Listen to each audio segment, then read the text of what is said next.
8:29:23. What's our time lag delay today?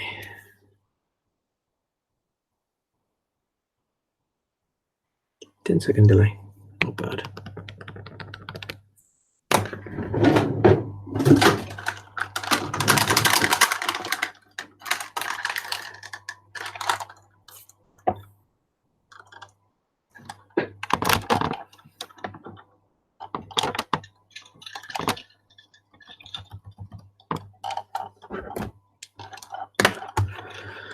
All right, what do we have? What do we have? We've got exponentials.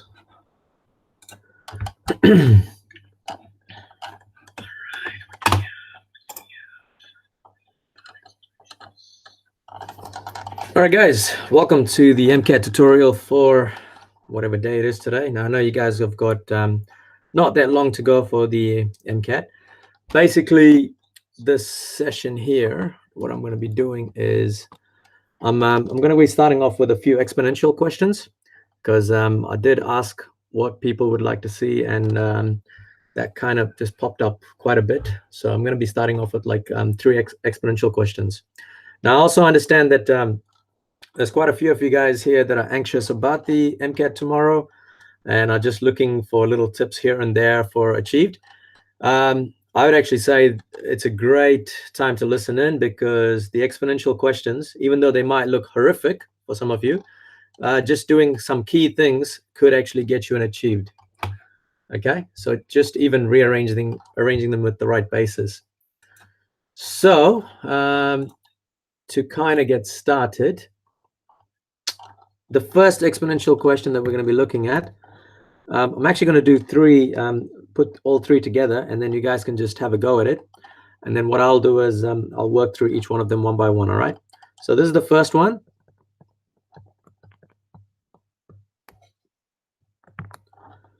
And then the second one is going to look like this. I'm going to try and squeeze that third one in there. The third one is going to look like this.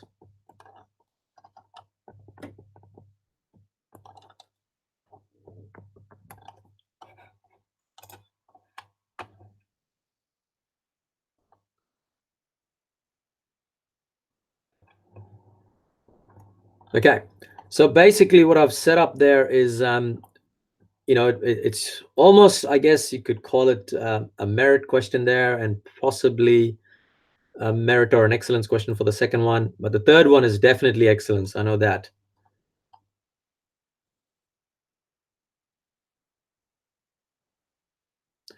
Okay, so with the first question, just have a go at it, guys. And I'm just going to go through these three questions first. So the first thing you want to do is, now look, the idea is that whenever you see an exponential question, you want to actually convert all of these numbers to the same basis. Can I get rid of this? So what you can actually do is, one thing I always say is this: look at the lowest number in this highlighted section, and you can see that it's 2. So what I would generally do is on the side, I'd actually write down 2 to the power of 1 is 2, 2 squared is 4, 2 to the power of 3 is 8, 2 to the power of 4 is 16, and 2 to the power of 5 is 32. Most of these numbers, they work out really nicely. Now, I am going to do question 4, which is going to be slightly different. But let's just go through this question here first. So what you want to be doing is you want to convert 32, and you also want to convert 8. So I'm going to write down the 2 to the power of x first, multiplied by 32. But 32 is 2 to the power of 5. So I can replace 32 with 2 to the power of 5. Then the next thing is I want to get rid of the 8. Now, I know that 8 could be written as 2 to the power of 3. So that means I can actually write this as 2 to the power of 3. But remember, that's just the 8. Okay, so that means you still got that x out there somewhere. So what I've basically done is I've converted this entire thing into 8. So 8 actually changes to 2 to 3. All right. So the next step is, remember back to your little rules with indices. So if you have a to the power of m times a to the power of n, then you can actually write this as a to the power of m plus n. So basically, this thing that I'm doing here is what I'm going to do with this. Whoa, that green really highlights, doesn't it? So that means I can rewrite this as 2 to the power of x plus 5, and that's equal to whatever this thing is. But then remember, there's the one of the other rules that you guys know as well.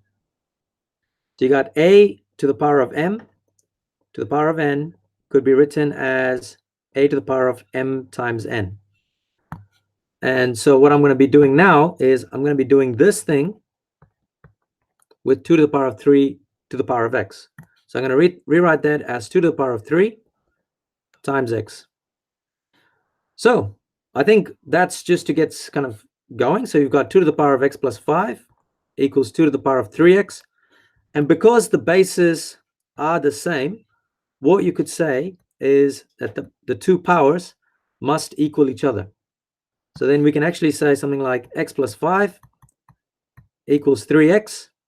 And then, guys, you got your basic rearranging question there. So you got 5 equals 3x. Take away x. And then you got 5 equals to 2x. And then x is equal to 5 over 2.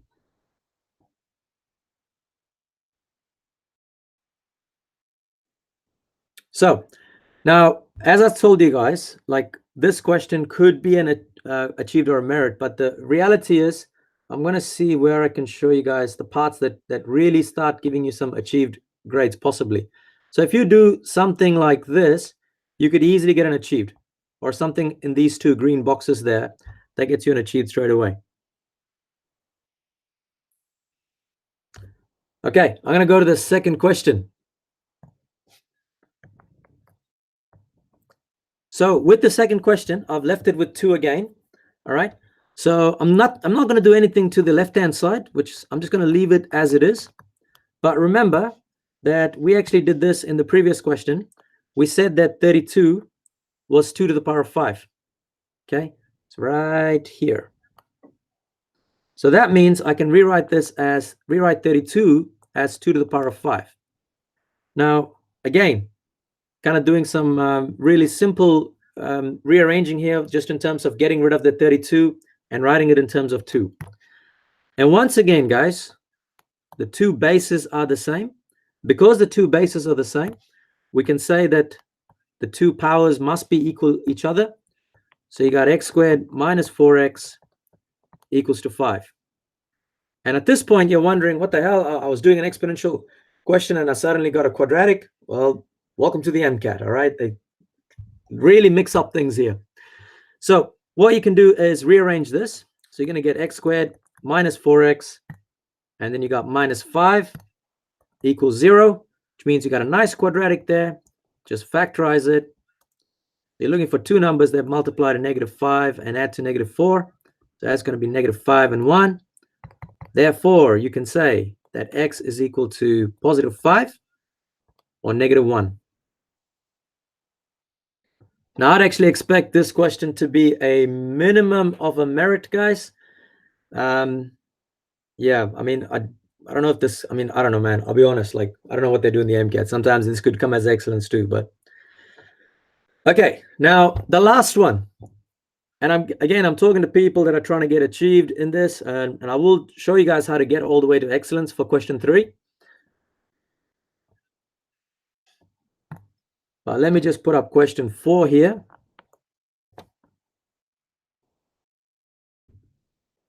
So with question 4, what was question 4? It's something like this.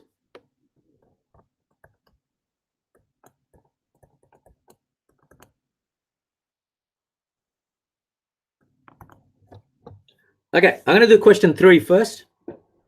So if people want to carry on with question 4, question 4, I believe, is I think this is an excellence question. Question 3 is also an excellence.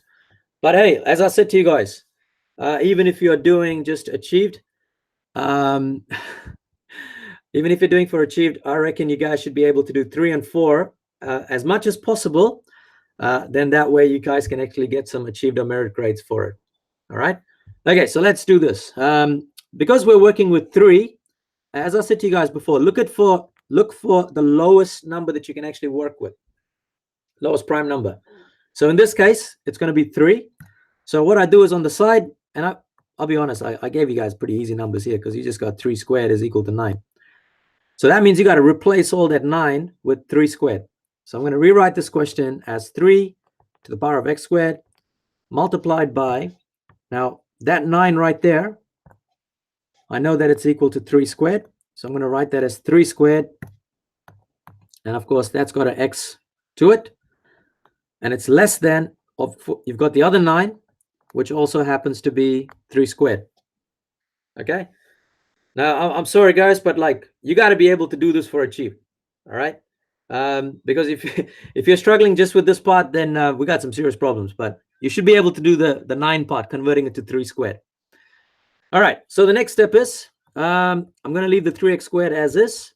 But remember the rules, like this part here. When you have powers of powers, you can multiply them. So this will end up being 3 to the power of 2x. And then it's less than 3 to the power of 2. Now, when you have two bases with different powers, these two things, you can actually add them up. So I'm going to rewrite this as 3 to the power of x squared plus 2x, and that's less than 3 squared. Okay, now is when you can actually get rid of the 3 because they have both got the same basis, which means you can kind of say that the powers must be similar. So we're going to write that as x squared plus 2x is less than 2.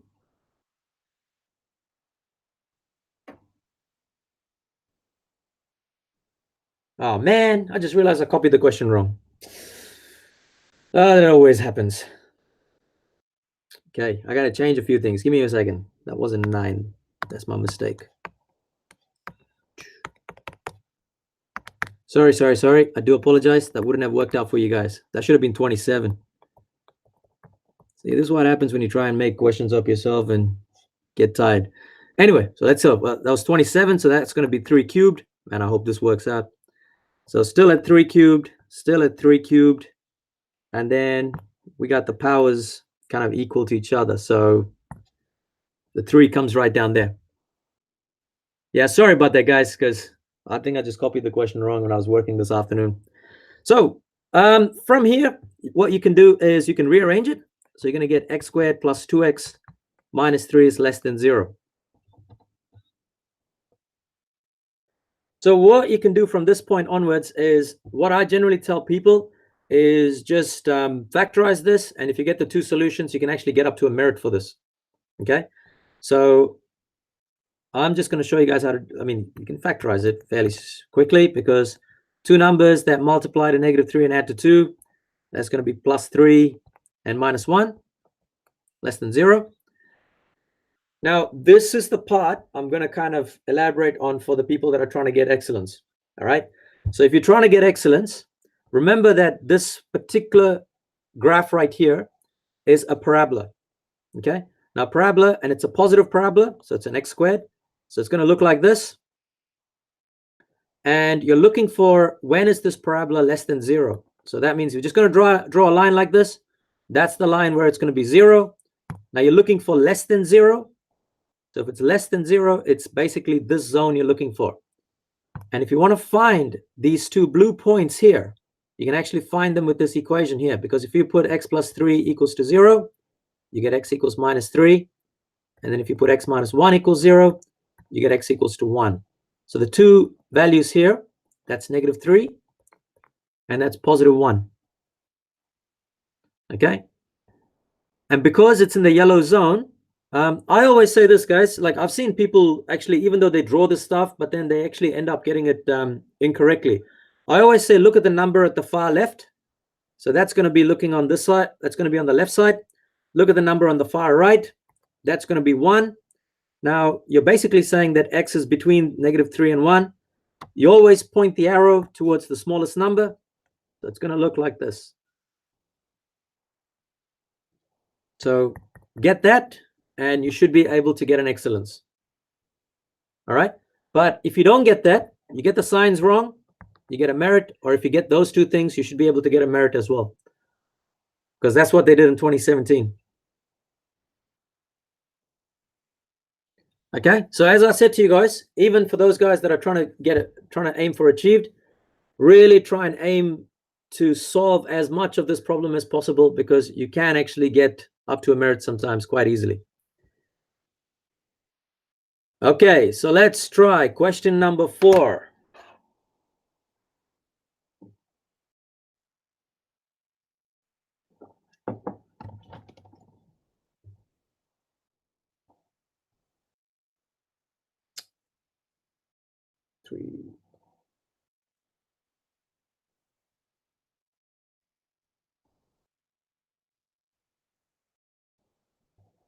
All right, sweet. So this question here, now for those of you guys that kind of probably thinking, well, yep, I'm going to convert all of this into 2 of something, or 2 to the power of something. The issue is that 30, you can't actually rewrite 30 as 2 to the power of something, because remember, you don't actually have a calculator. So what you do know is you got 2 to the power of 1 is 2, 2 squared is 4, 2, 3 is 8, 2 to the power of 4 is 16, 2 to the power of 5 is 32. All right. Basically, what you need to do is you need to get rid of that 4 first. And one of the most common mistakes that I see people do with this type of question is they do something like this. They see the 4 and 2. I'm going to show you guys here. And the first thing they do is 4 times 2, which is 8. And then they write it as 8x plus 2 is less than 30. Guys, if you're one of those people that actually did this, I'm sorry to say this, but that's the incorrect thing right there. Okay? So what you want to do is you want to get rid of the 4 first. Now we know that 4 is 2 squared, so I'm going to replace that with 2 squared. So 2 squared multiplied by 2 to the power of x plus 2 has to be less than 30. So we know the rules with exponents. We can actually add this 2 here and the x plus 2 here. And because they have the same base, this is going to be 2 to the power of x plus 4. And then this is less than 30. So now what's happening here is that, again, we've got to try and figure out what's the highest number x could be. All right. And I guess this is where you kind of have to like have a bit of a guess and check or a play around with it. Okay. Now, if I'm going to do it like this. If I put x equals to 1, then I'm going to get 2 to the power of x plus 4, which equals 2 to the power of 1 plus 4, which is 2 to the power of 5. And that ends up being 32. And remember, we want a number that's actually smaller than 30. So that means you can't actually have x as 1. Okay, so that's not going to work. If we try x equals to 2, the number's going to get bigger. So I'm going to try something smaller. So if x is equal to 0, then I'm going to get 2 to the power of 0 plus 4 is less than 30. Then I got 2 to the power of 4 is less than 30. 2 to the power of 4 is 16. 16 is less than 30. So that's actually true. Okay. I guess I forgot one little detail for this question, that x is a whole number or not a decimal. But so anyway, at this point, you know that this is only going to be true if the number is equal to, if x is equal to 0, or if x equals to less than 0. Because what happens if we try x equals to -1? If we try x equals to -1, we got -1 plus 4, which is 2 to the power of 3, which is 8. And 8 is less than 30, so that's true. So for this particular question, your answer for the final answer is going to be x has to be less than 1. That's one way of writing it. Or you can actually say x has to be less than or equal to 0.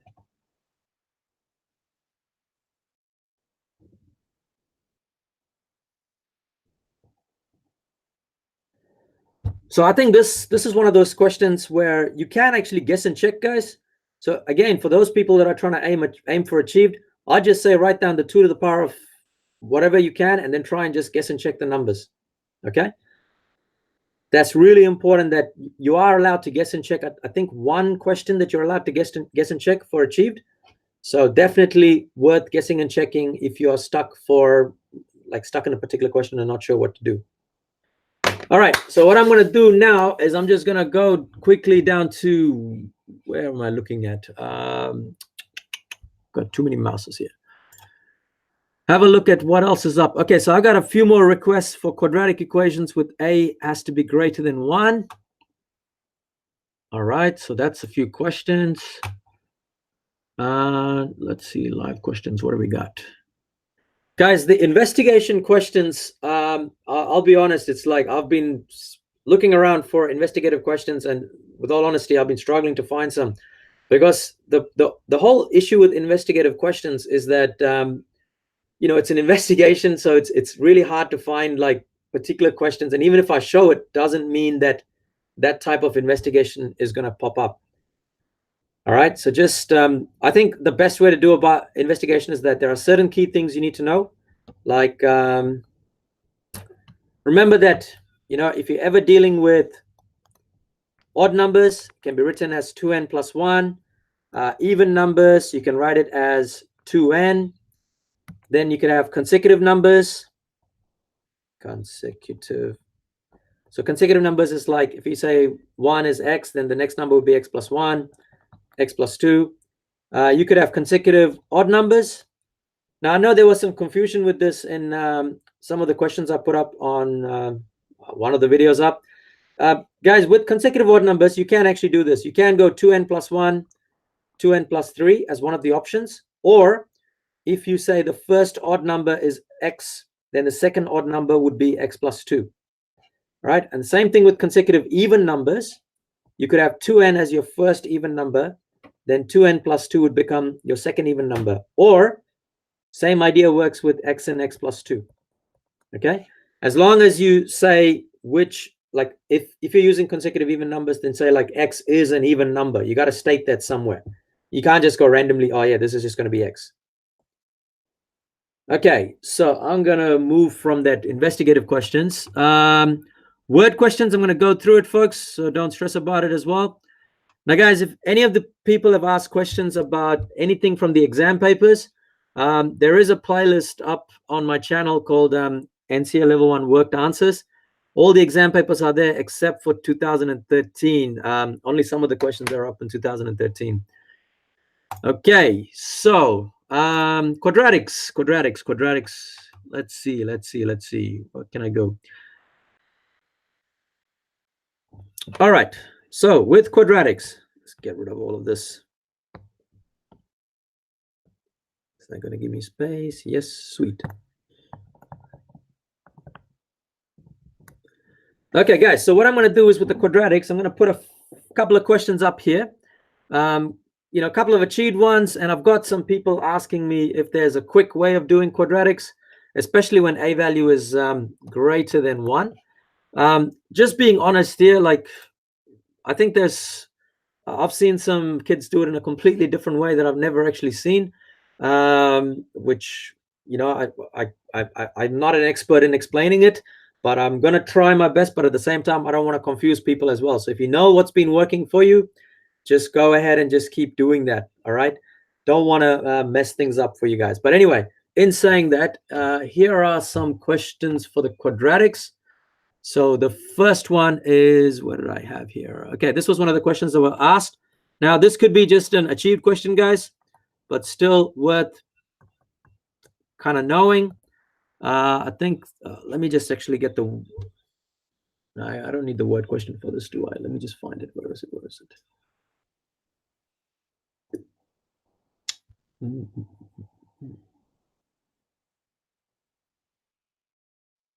Yeah, okay, so I'm going to put that as one question there, which is solve. The second question I picked up from one of the, this is also ends up being a quadratic / factorizing question. I hope I'm copying it right, or the person has written it correctly. 3x squared plus 9x.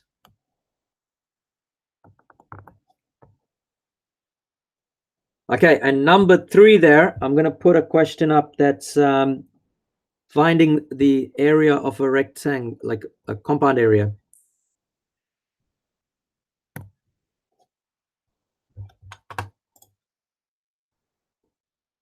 So that's going to be 2x x minus 1.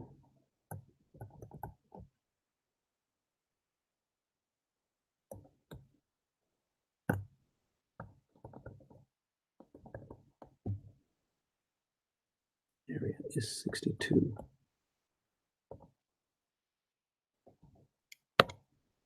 Okay, number 3, I'm going to ask you guys to find perimeter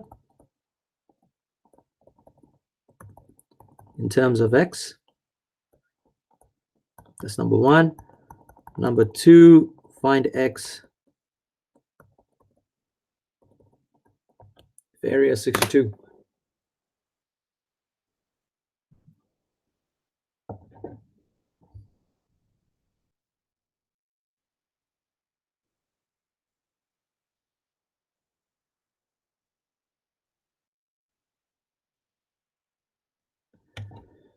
Okay, guys. So, I mean, again, as I said, I'm trying to give you guys a variety of questions, and I know there's people that are doing things from achieve to excellence. Question 3 there is definitely an excellence. Question 2, I would probably put it under a merit. It's not really excellence. Question 1 is definitely achieved. Okay. Okay. So I'm going to do the achieved one first. I'm going to show you guys a couple of ways of doing this. Please, like, look, I'm going to say this again. If you are actually, if you already know how to do this, then don't like get sidetracked with the way I'm going to teach you guys, because sometimes it's just people get kind of confused just before the day before exam. So really important that you don't get confused, all right? So this is how I actually end up doing these types of questions. So the first thing I do is, keyboard. So the first thing I do is I actually multiply the 2 and -5. So that gives me -10. So what I do is I'm actually looking for two numbers that multiply to -10 and add up to +3.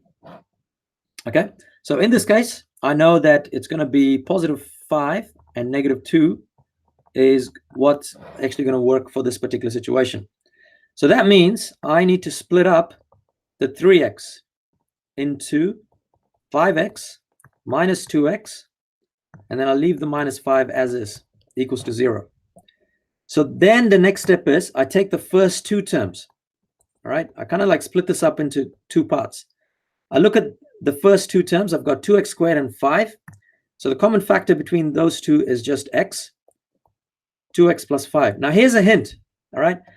When you get one bracket like this, 2x plus 5, you should get that same number in this side here as well, all right? But when you look at the numbers, you got -2x and -5. So that means you got -1 as a common factor, and you can actually write in 2x plus 5 here. So this is now equal to 0. So the next bit is 2x plus 5 is a common factor. So you can say 2x plus 5, and then you've got this x here, and the -1 here equals to 0. All right. Now remember, this is an equation that has equals to 0 at the end. If it has equals to 0 at the end, then you've actually got to actually solve this. Okay, you can't just kind of leave it here as is. So that means you got 2x plus 5 equals to 0, or x minus 1 equals to 0. So in the first situation, you got 2x equals, what do we got? -5, and then x is equal to -5 divided by 2. And in the second situation, you got x equals to +1. Okay. Now, in saying this, sometimes this could be like a word question where they could kind of ask you guys like some kind of context, like this could be like a length of a rectangle or something like that, and then you've got to kind of go, well, one of the lengths can't be negative and so on. So just keep that in mind as well. All right, so there is sometimes things like that happens as well. But anyway, that's one way of doing this. The other way of doing this is kind of like this. So you got 2x squared minus 3x, no, plus 3x minus 5. So what I do is I kind of just do a little,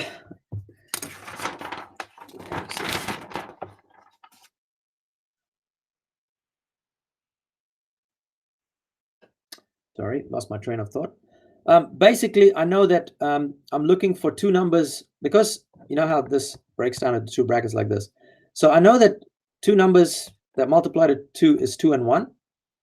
And then two numbers that multiply to -5 is you got -5 times 1. Okay, so the reason I'm doing this is because, let me just show you guys that again, because I know it can get a bit confusing. So I'm looking at this 2. So basically I know that 2 can be written as 2 times 1. And then you've got -5 here. That could be written as -5 times 1. So what I do is I kind of like cross multiply and add the two numbers together. So 2 times 1 is 2, plus -5 times 1 is -5. That's equal to -3. But that's not what I want. I actually want +3. So that means I'm going to switch these numbers. So I'm going to write them as 2 and 1. And then what am I going to try? 5 and -1. If I was to try that, and if I cross multiply, I got 2 times -1 is -2. 5 times 1 is 5. So 5 minus 2 is 3. That means this is the combination I'm working with. So I'm going to get 2x plus 5 from here, and then x minus 1 from here. All right. I do apologize if I actually went through that really quickly. But yeah, as I said, it's just one of these methods that I've seen people do before. All right, let's go to question number 2 here. Okay, I'm going to give you guys about 20, 30 seconds to just have a look through it. Again, those of you trying to get an achieved in this question, I think just see if you can try and factorize as much as you can, because even if you can factorize a little bit, you might end up, you might actually end up getting an achieved, or well, yeah, I think achieved is possible in this. So, let's see.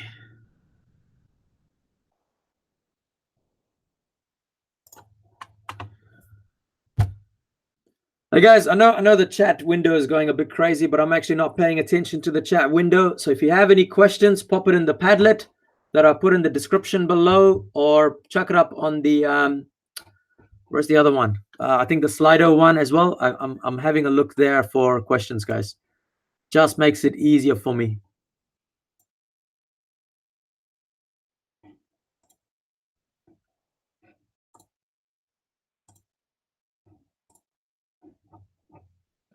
Okay, guys. Now I got quite a few, and I've got another question for a quadratic, which I'm going to put up on the side here. That's number 4. This is on the Padlet. So I've got 23. Ah, man, he just rubbed out the question. Come back to that question, man. Whoever was writing that question, the Padlet. We got, what is he doing? 2 to the power of 3x. Okay, so that question is gone. Unfortunately, I can't do it because someone deleted that question. Okay, let's go to question 2. So with question 2, if you are aiming for achieved, then the first thing you want to be doing is you want to have a look at those numbers. You've got 3 as a common factor for all of them, but in the numerator, you've also got x as a common factor. So you can rewrite this as x squared plus 2x minus 9. I'm going to be honest. Oh, no, not minus 9, minus 3. My bad. Jeez.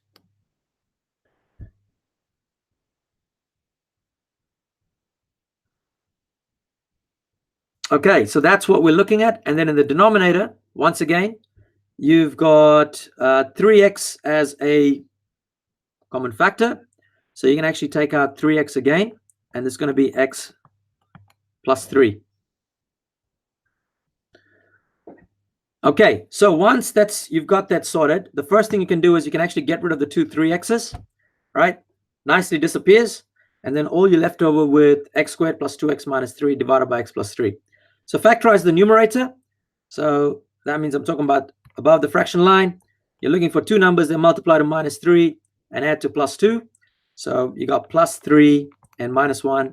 And in the denominator, you still got that x plus 3. Which means, once again, you can cancel out 2 x plus 3's, and you're left with just x minus 1.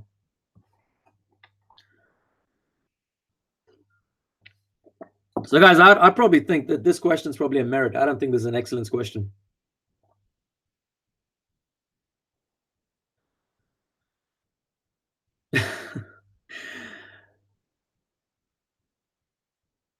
Okay, so I'm going to go through question 3 now. Now, this is This is an excellence question, but I think last year, which was really funny, even for the perimeter, they actually gave an excellence. And even if you make like heaps of mistakes in it, you can still end up getting an achieved and so on. All right. So I would actually say definitely worth trying to do this question. Even if you make mistakes, you'd be surprised at how much games you can actually get. Okay, so basically, I'm going to start doing this particular question here. We've got find perimeters in terms of x. So I'm going to start from one side here. I've already got this yellow side here. That means basically this part of the yellow side and these two things here. Maybe I should do it in a different color. Where's my undo button? There it is. So let's try this again. So I'm going to put this in light blue. So if this side is here is light blue, then these two parts right here is also light blue. Okay, so to figure out this distance, whatever this is, okay, I'm just going to put this in a bracket here. Basically, I got whatever that, maybe that's a bad idea. Let me say, how's the best way I can explain this?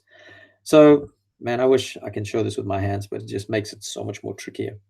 What can I do? What can I do? Okay, so what I can do is see how this, let's do this again. The light blue part here is worth 2x, all right? And on the other side, you've got two little green parts. Sorry, two little light blue parts as well. So you got this x minus 1, and this is what I'm trying to figure out, okay? So to figure that out, what I can do is I can go 2x, take away x minus 1. But this is something I did in one of the videos earlier, and people kind of asked, how do you guys, how do I actually put this as, how do I say it? Like someone actually asked me, why did I put a bracket in there? Okay. The reason I put a bracket in there is because I've got to subtract the whole of x minus 1. Okay. I can't just subtract the x itself. So that means this is going to end up looking like this. 2x minus x, and then the negative times negative 1 will end up being plus 1. So what you have is x plus 1. So this little blue part right here, it's going to be x plus 1. All right. Then we're going to be looking at this green part here. Now the top part of the green is worth x plus 3. And then you've got this part here, this green here. So that's the little strip there. That's going to be worth x. And then you've got this remaining green part here. And you can kind of see that that's fairly simple, because if you got this distance here is x, then the one right next to it has to be 3, because then when you add them up, you're going to get x plus 3. All right. So what am I going to use? So I've got 3 as this little bit here. So I've got every bit of distance that I need, and because I've got every bit of distance, then I could actually add up all the sides. So I'm going to kind of start from this yellow part here, and I'm going to go clockwise, guys. So clockwise means I'm going this direction.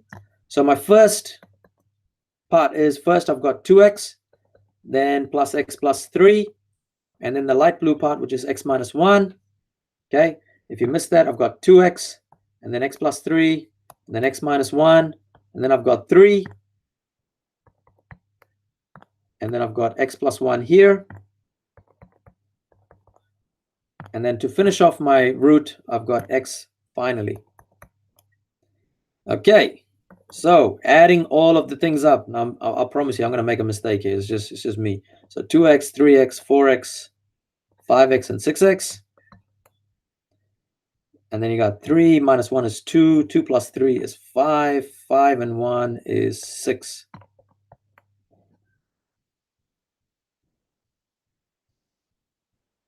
Okay, I am hoping that is correct. Wow, lovely feedback on the chat there.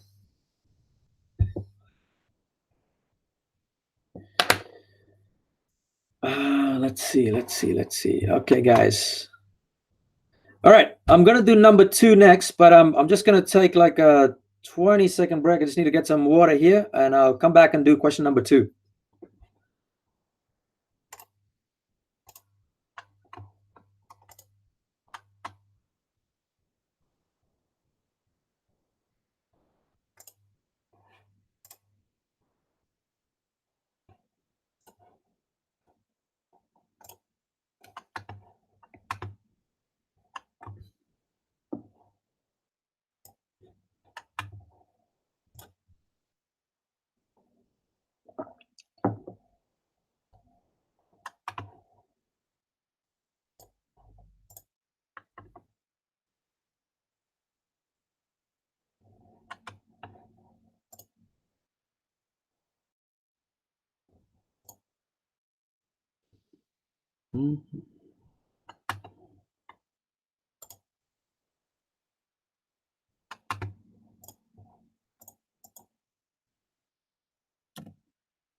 All right, guys.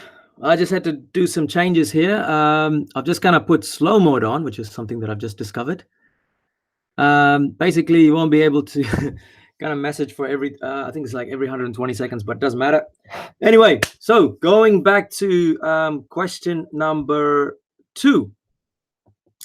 So with 2, I'm going to kind of draw the diagram first again, just to kind of make sure that I know what I'm doing.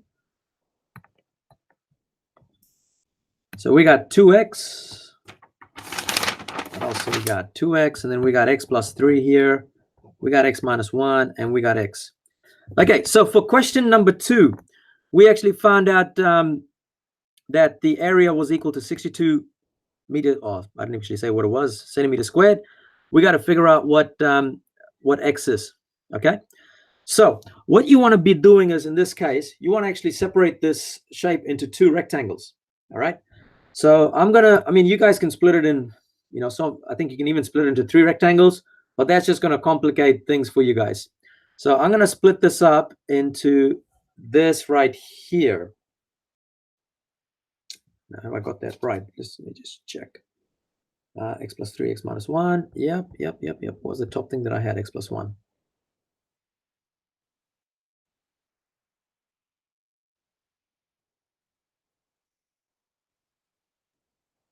Yep, sweet. X plus 1. Okay, so this length here, I actually found out to be x plus 1 from the previous question. All right, so that means I've actually got 2 rectangles here. So this is the first rectangle, and this is the second rectangle.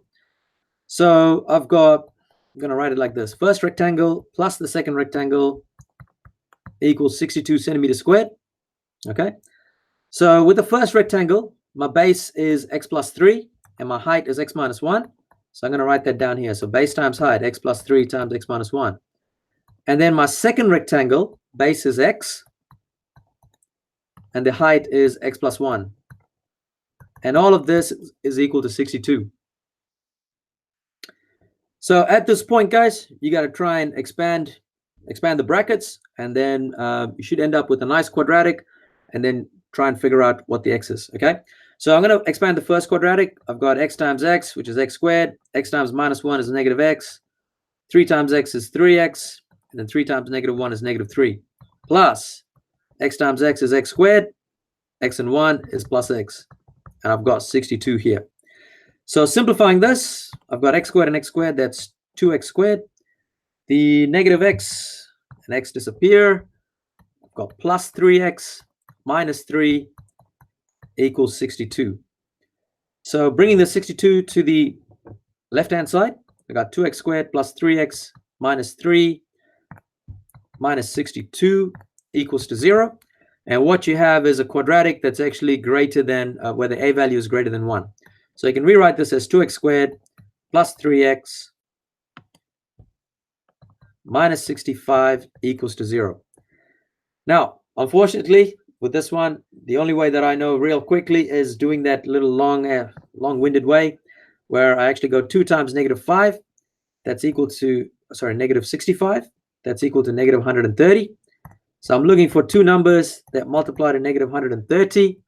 And I'm also looking for the same 2 numbers. They have to actually add up to positive 3. So the 2 numbers in this case is going to be 13 and negative 10.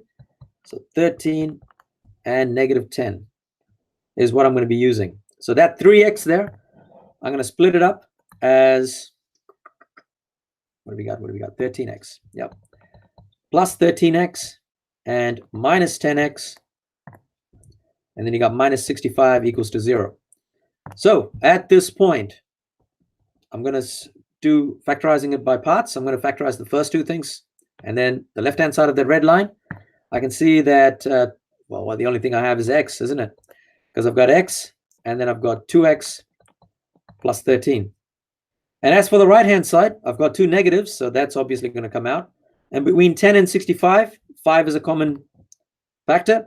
So then I can write that as 2x plus 13. Now remember that I told you guys earlier, if you get one bracket here already, then you should also get another bracket that's pretty much the same on the other side. Okay? So once we have that, we can actually factorize it even further. We can say 2x plus 13 multiplied by x minus 5 is equal to 0. So at this point, we're going to go 2x plus 13 equals to 0, or x minus 5 is equal to 0. So in the first instance, I've got 2x equals negative 13, and then x equals negative 13 over 2.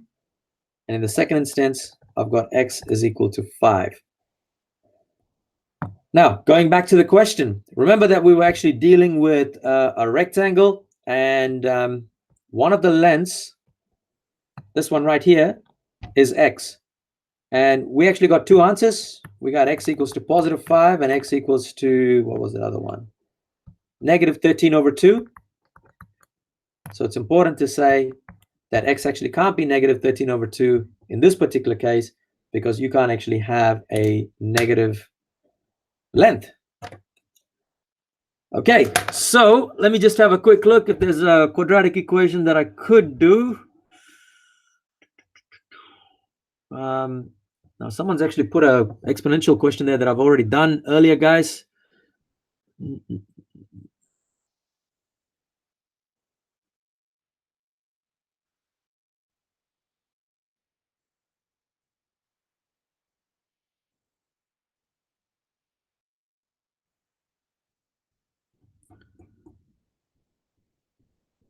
Okay.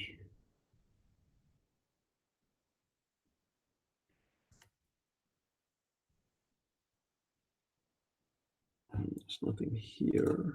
Let's go back to here. Quadratic, quadratic, quadratic.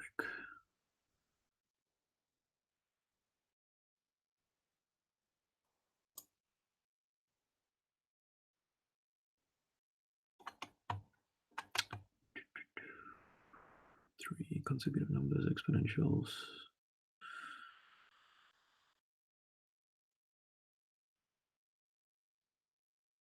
Three m squared equals.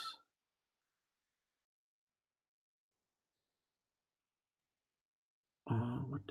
Rational equations like this, 3 over m squared. No, that.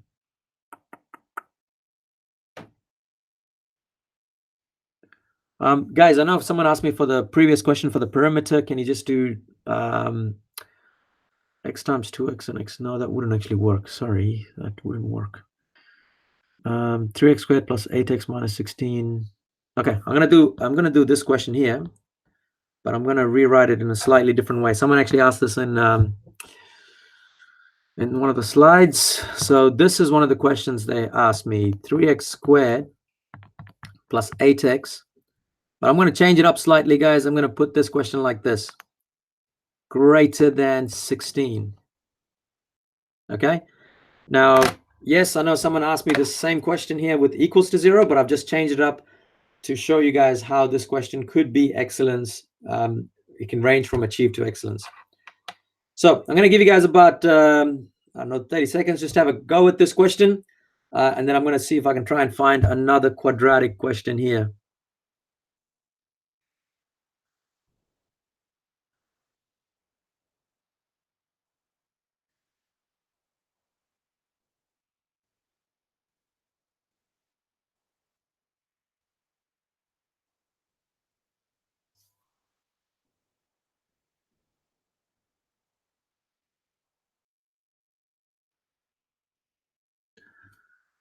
All right, guys, I know I've also got some questions on some time management, how to actually do this exams. I will probably say after this question, if someone can I'll probably just have to go through it. Yeah, there are some nice little tricks that you can do in terms of managing your time for that 60 minutes. So after this question, I will go through some time management skills as well.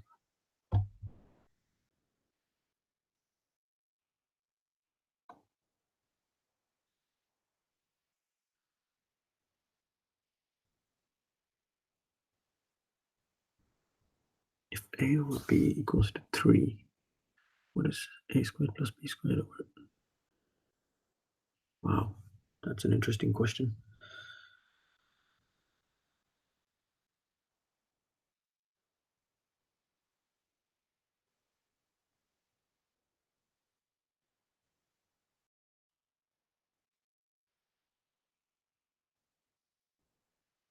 Okay.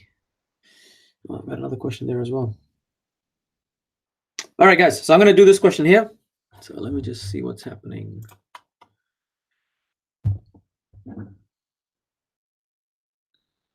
After this, I'll actually go through some word questions. I've got quite a few word questions on linear equations. So I will definitely go through some linear equations after this, guys, because, yeah, I've got quite a few to go through. All right, so let's do this one quickly. So first step is to rearrange it. So we got 3x squared plus 8x minus 16 is greater than 0. So at this point, I guess the person that actually sent the question, they sent me this question here, 3x squared plus 8x minus 16 equals to 0. Now, I just modified the question a little bit, but trust me, it kind of still follows the same procedure. So when you get to this from here, what you need to do is you need to factorize it into 2 brackets. All right, so usual drill. So 3 times negative 16 is you've got negative 48. So you're looking for 2 numbers that multiply to negative 48 and adds up to positive 8. Okay, so at this point, you've got to kind of know your times tables, but if you don't remember your times tables, what you could do is split them up like this. If you have a big number and you don't know what to do, always split it up in 2s and 3s and then try and work around it. So 48, you can write it as 24 times 2. Okay, then what you can do is, you know that 24 could be split as 12 times 2. Okay, so we still got 48 in the third line, 12 times 2 times 2. And I think that's where you kind of have to stop, because look at the difference. You're looking at the difference of 8. That means you could rewrite this last equation as 12 times 4, which equals 48, and then 12 minus 4 is 8. So going back to my top line here, I'm looking at positive 12 and negative 4, because positive 12 and negative 4 adds up to 8 and multiplies to negative 48. So before I do this part here, I actually need to do that whole splitting of the 8x. So the 8x is now going to look like this: plus 12x minus 4x and then minus 16, and it's greater than 0. So the next step is partially factorizing it. So with my first 2 terms, I've got 3x as a common factor. So I'm going to end up with x plus 4. And then on the right-hand side, I've got negative 4 as a common factor, and I'm going to get x plus 4. And remember what I told you guys earlier. If you get one of these brackets here, the second bracket here has also got to be the same. So I'm going to write this as x plus 4 multiplied by the 3x there and the minus 4 here. And this has to be greater than 0. Okay, so at this point, you might be going, again, you can actually solve this for the solutions. So you could actually go x plus 4 is equal to 0, which means x is equal to minus 4. And then you got 3x minus 4 equals to 0. So 3x equals to positive 4. X is equal to 4 over 3. I think getting up to here should get you at least a merit. But for this question, this is an excellence question. So if you want an excellence for this, then you got to do this little parabola thing that I talked to you guys about earlier. Because remember, your question is this at the moment. It's 3x squared plus 8x minus 16, and you're looking at when is it greater than 0. All right. So what you know is that this is a 3x squared. So this is actually a positive parabola. So I'm going to draw like a parabola, and I'm looking for it to be when is it greater than 0. So I'm going to put that line there. That's y equals to 0. And I'm looking for greater than 0. Now, if it's greater than 0, it's got to be above that line. So that's this here, and that's this point, this zone here. As for the 2 blue points, I've actually figured out what they are, because one of them is negative 4, and the other one is 4 over 3. So with this one, I'd actually say if you want to learn how to write write the symbols correctly, I would do this. Like, see, on the zone, I need to do it a different color. I'm looking at this zone here. So see how this green part just keeps going, right? So you're actually looking for x less than -4. So that's one of the parts. And then for the next one, because green is actually, this zone is actually going towards the right, you can actually rewrite that as 4/3. So x is greater than 4/3. That's another way you can actually write it. Okay? And I'm going to show you guys real quickly what this question would look like if it was less than 0. So just have a look at the two differences, okay? So you got 3x squared plus 8x minus 16 is less than 0. So if this was the case, then once again, I draw my little parabola, and I've got my line y equals to 0. Now this time I'm actually looking for less than 0. So I'm actually looking for this zone here because it's actually below the 0 point, the 0 line, sorry. And I've got my two blue points, which are the same, which is -4 and 4/3. However, with this one, you actually write it, because the zone is actually between -4 and 4/3, you write it like this. So from between -4 and +4/3. Okay? Notice the difference, guys, between these two things here. Okay? When it's less than 0 or when it's below, if you're looking at one zone, like how you're doing in the right-hand side, then it's only one equation for the answer. But if you're looking at the screen on the left, where you have like two separate zones, then you're going to have like two answers popping up.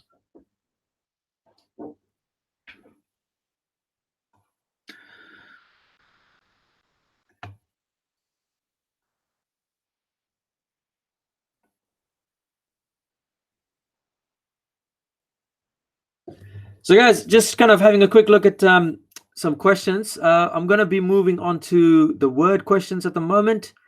I have done some of the questions that people have actually asked before, so just have a look at the previous tutorial sessions, or even go back and just have a look at the MCAT prep videos, all right? Because at this point, I'm just kind of answering questions that I haven't actually answered before from people. So, okay. So, just some time management ideas for tomorrow.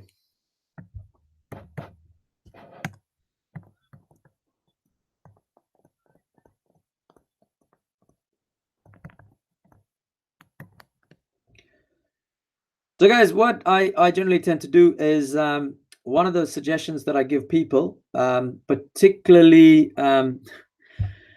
if you want to get through this paper. Now remember, you only got 60 minutes, all right? So the way this works is you got 60 minutes. You've got 3 questions, like question 1, question 2, question 3.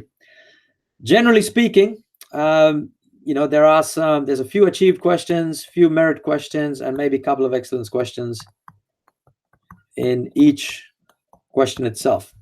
Okay, what I really recommend you guys to do is, I call this basically the traffic light idea. Okay, if you get like a couple of highlighters, I'm gonna see. Oh no, I'm not gonna be like, get some. Wait, let me just see if I can fix this. We got orange. Give me another highlighter. That's red. So what I do is the traffic light system, all right? When I go to an exam, and this is what I recommend my students to do as well, I ask them to actually either do the traffic light system or do like a ranking system, whatever actually works for you guys, okay? So what you can do is read through the question right from the beginning. Like when you get the paper, don't start at question 1A straight away. That's like the biggest mistake you can do, okay? So what you can do is I'd actually say go to question, like read through the whole questions from the beginning to the end, but as you go through it, just give it a bit of a traffic light system. So you got your green light, you got your orange, and then you got your red light. Okay, basically with the greens, definitely can do. Okay, with the orange, need some time to think. Red, no idea. Okay, So once you kind of rank the questions, even if you have no idea of what to do in a question, just make sure you actually read the question and kind of just try and figure out what it is that they're asking, even if you have no idea what they're asking. All right, because sometimes it takes a bit of time for your brain to actually kick in to gear. Once you color coded or like ranked your exam paper, then I would actually say to you guys, go and do all the greens first. All right, because that means these are questions that you already know really how to do it real quickly. So you can basically just go in, you can actually go in and just do all the green ones. So you save a bit of time. And then after you finish the green ones, before you start the orange questions, go back to the red one and actually just go back and see whether you can actually do the red, at least try and understand it again. But if that doesn't work, then actually start focusing on the orange ones. But really important, guys, don't spend like 10 minutes on like one question. All right, that's a big no-no because you might actually not have enough time to cover all the questions. Okay, now for those of you guys that I know trying to go buy highlighters right now might not be the best solution, you might decide to go with I don't know, just write it down. Easy, medium, hard if needs to be. All right, then go ahead and just do all of the easy questions and then do all the mediums and then the hard ones. Or you might have like a ranking system, 1, 2, 3. I can do all the question ones. I need some time with question twos, and question threes I can probably just do it straight up. Sorry, can't do it straight up. Okay, so let's go through some word questions here because that's what's been requested so many of the times with you guys. I'm done with exponentials. I'm done with quadratics. I've got a whole lot of word questions that I'm going to go through. Just give me some time. I just need to figure out how to copy these questions into here. Tell you what, guys, I'm going to take a couple of minutes break just to grab some water and stuff. We'll get started in a couple of minutes, all right?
Gotcha.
All right, guys, I'm just putting up some questions here. Just see if you can actually try and do some of these. And then I'm just going to go through some of these questions. Pam was 34 years old. Where's that question? Terrence.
Okay, guys, I'm going to go through some of these questions here.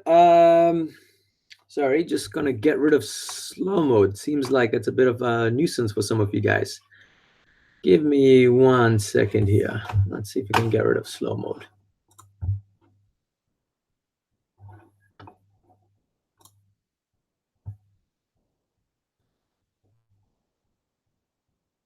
All right, where are we at?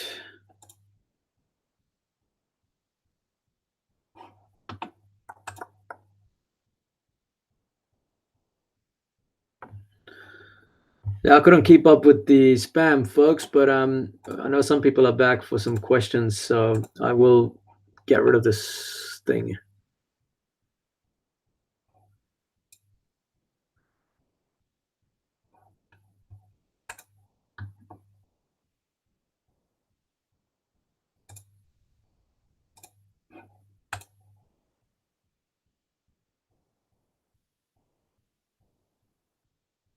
All right, there we go. Slow mode is off.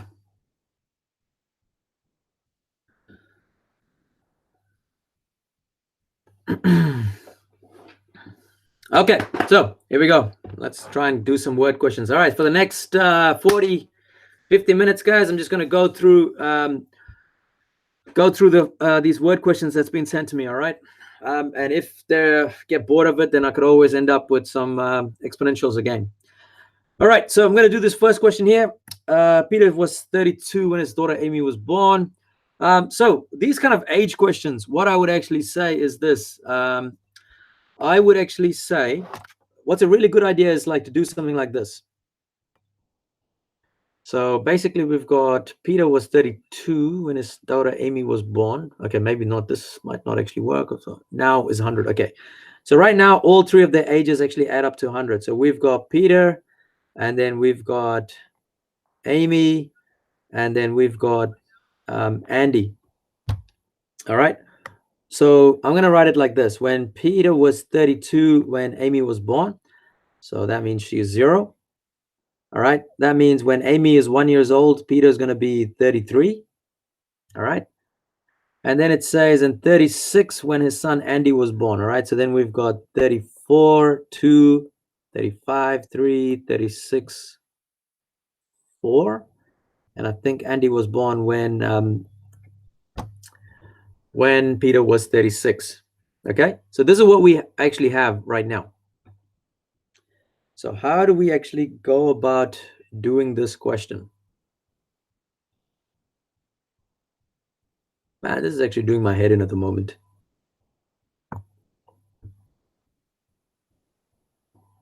So what can I say? I can say that if Andy, okay, let's actually do this. If Andy's age is X, because we don't know what Andy's age is, but what we do know is that Amy is going to be 4 years like 4 years older than Andy. So then we can say that that's going to be x plus 4.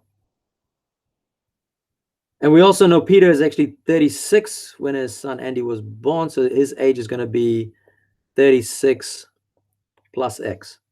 And all of this is now equal to 100. Okay? Oh man, I hope this actually works out. So what we've got is we've got 3 x's, combine them together. So we got 3x, 36 and 4 is 40. So we got 3x plus 40 equals 100. And then we got 3x equals 100, take away 40. 3x is equal to 60. And then x is equal to 60 divided by 3. So x is equal to 20. I guess the question is, how old is Andy, the son, now? We can actually say he is 20 years old. So that's how you actually solve this question. So what I would recommend you guys is that just kind of with these word questions, it's a really good idea to just put some numbers to it and then kind of just see if there's a pattern to it and then actually work from it. All right. You can't expect to just kind of like go, oh yeah, I've got a word question. I can directly just jump into an equation straight away. Now, in some questions, it kind of works out like that really nicely. But in some questions, it's just a matter of just playing around with the numbers and then see if it actually makes sense. Okay. So any questions on that? Having a look at the chat. Can't really see anything.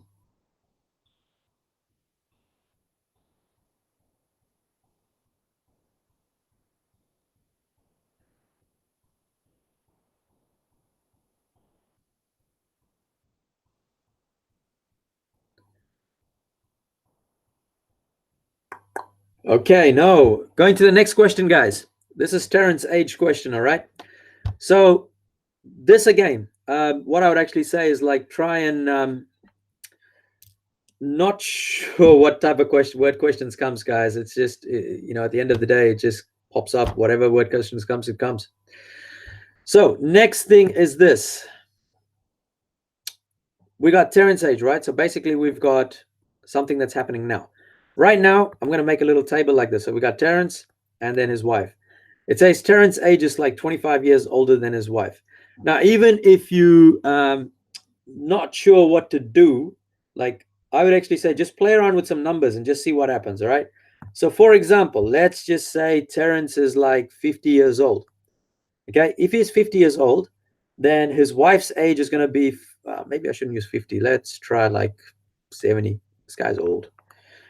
So let's say his wife ends up being like 70, take away 25, right? So she's going to be like 45 years old.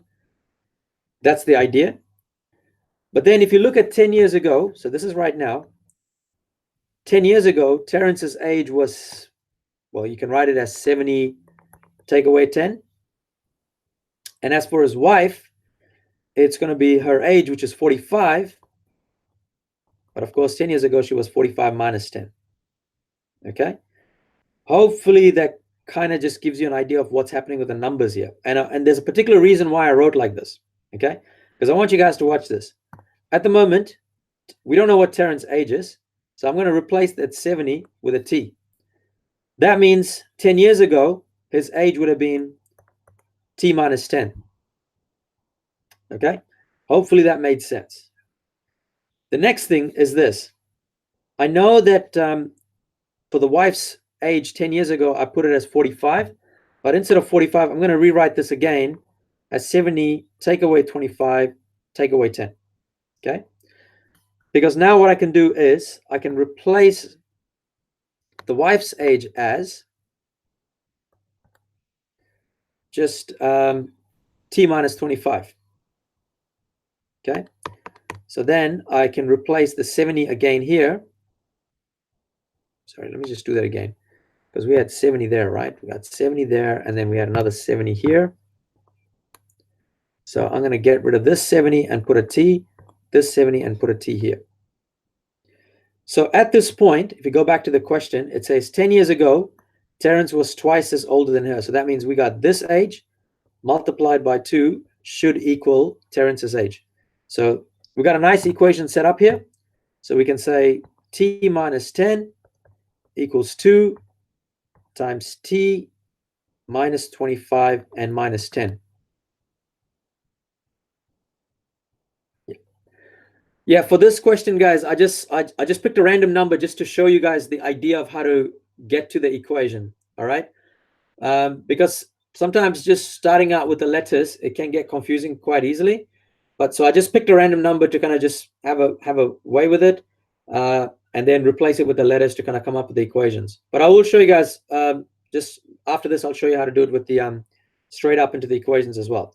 So for this one, we got t minus 10, and then we've got 2 times t minus 35, and then we got t minus 10 equals 2t minus 7t. And then if we rearrange everything, 70 goes to the other side. It's positive. 70 minus 10 equals 2t, take away t, and then t is equal to 70 minus 10, which is 60. So if you go back to the question says, what are the current ages of Terence and his wife?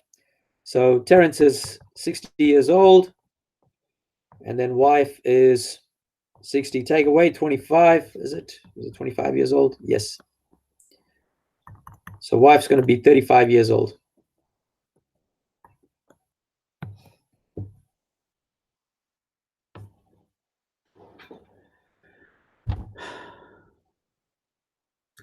All right. So next bit of question is, like, if I wanted to show you guys the other method was this. You could actually do something like this.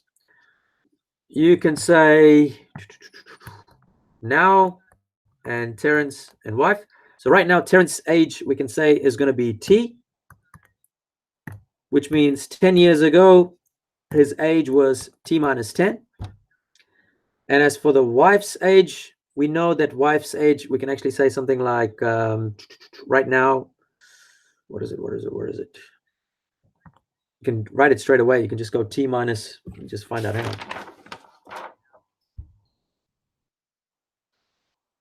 I mean, you can kind of do this two ways. You can actually go t minus 25. That's one way of doing it. But the other way I would actually say do it is like, right now you got the wife's age plus 25 equal to Terence's age. And then the wife's age 10 years ago would have been w minus 10. And of course, we're doing 2 times w minus 10. All right. So with this one, what you can do is substitute the w plus 25 right there. And you will end up with this question that looks like w plus 25 minus 10 equals 2 times w minus 10. And you got w plus 15 equals 2w minus 20. Rearrange it. You got 2w. This w comes to the right-hand side, which is minus w. Negative 20 to the left-hand side is positive 20. And then you can get w equals to 35. So that's another way of actually doing this.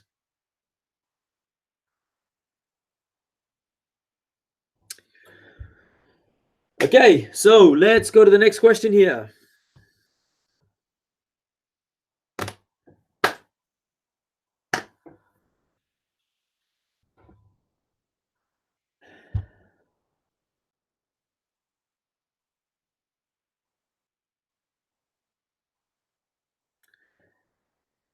All right, so this question here, I'd actually recommend you guys to actually just create a little diagram and then actually just work from the diagram itself, all right? Because that's usually the easiest way to actually go through.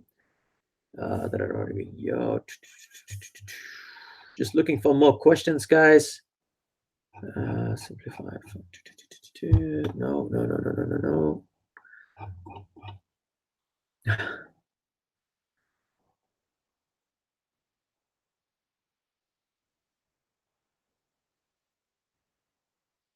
Okay. Nothing interesting here so far. All right, so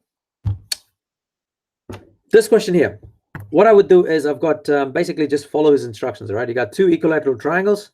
So there's my first triangle and my second triangles. And it says the side lengths are equal to whole numbers. So that's nice to know. The side length of the first triangle is 2 centimeters more than double the side of the length of the first triangle. Oh, great. I think someone actually meant maybe second triangle.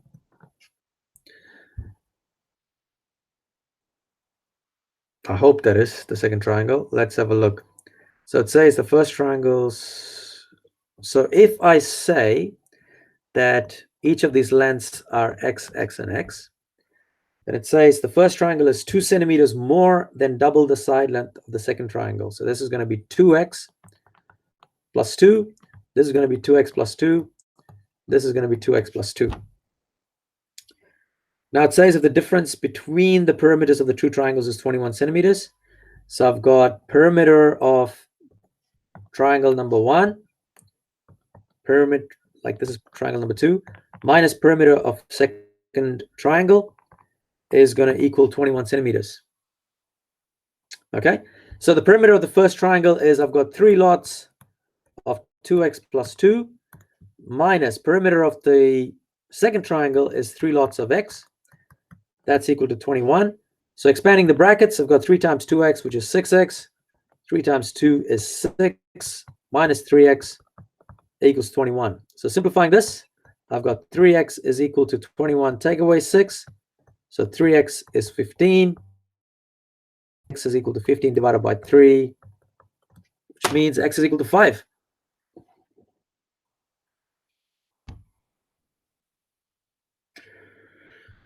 All right, so that is some of these questions that I got from the Padlet guys. I'm just looking for more questions here.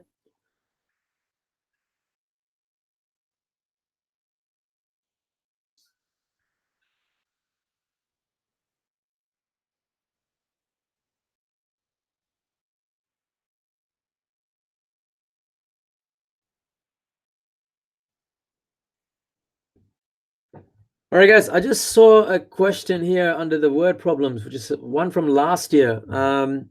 This is the one where, like, I know it keeps popping up on the chat every time I kind of have a quick look at it. So what, I've done this question before, but I'm going to do it again.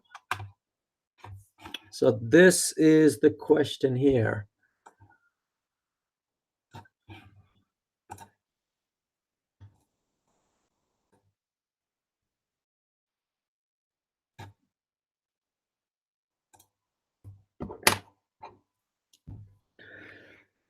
So basically, I know I've done this question before, but I'm going to do it again, guys, because I know this just keeps popping up. So what you got is Jane thinks of a number k. All right. When this number is cubed, so that means we can say k cubed. The answer is m times k. And then it says when Jane's number is squared, so it's k squared equals, it says it is n more than k plus 5.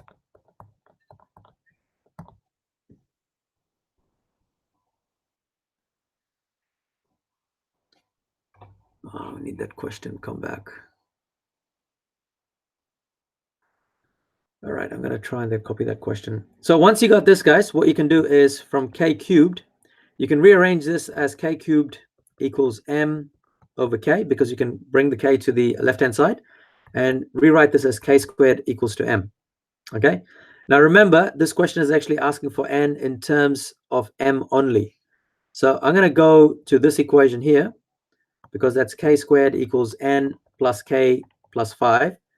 And because k squared equals to m, I can say that this k squared is going to be replaced with m. So m is equal to n plus k plus 5. And now I got to get rid of the k. Okay, but what I do know is right here, k squared equals m. So then I can say k is equal to square root of m. So I'm going to replace the k with square root of m. So I've got m equals n plus square root of m plus 5. And of course, I need to have this n in terms of m. So I'm going to have n by itself. So I'm going to move the 5 to the opposite side, which is negative 5.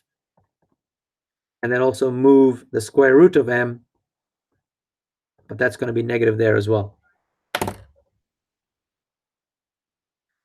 Okay, so that's this question. All right, I'm just having a quick look at some questions here. I've just found one on the chat, so give me a second. I just need to cut and paste. Where is it? Where did it go? Where did it go? Damn it.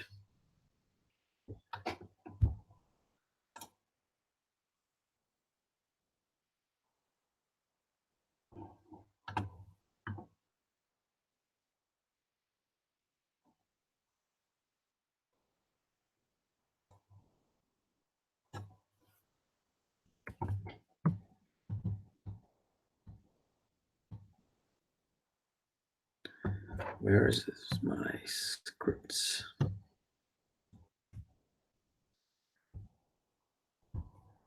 Okay, hopefully you guys can see this question. No, this is not going to work. All right, give me a second. Okay.